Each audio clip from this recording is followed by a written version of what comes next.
Hi again from ATFX. Asian stocks rallied as bond sell-off mania cools down, and House of Representatives passed President Biden's $1.9 trillion COVID relief package.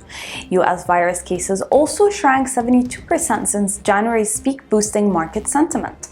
In data figures, China's official manufacturing PMI out over the weekend missed forecasts, but Japanese figures showed the fastest growth in 2 years.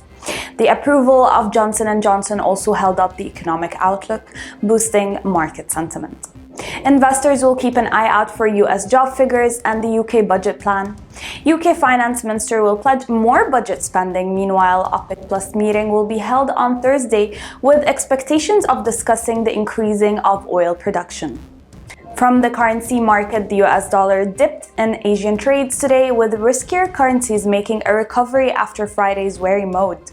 The Australian dollar and other riskier currencies recovered some lost ground against the US dollar after suffering their biggest plunges in a year at the end of last week amid a hefty sell-off in global bond markets. The euro is steady at 1.208 after dropping 0.9% last week, the most since April.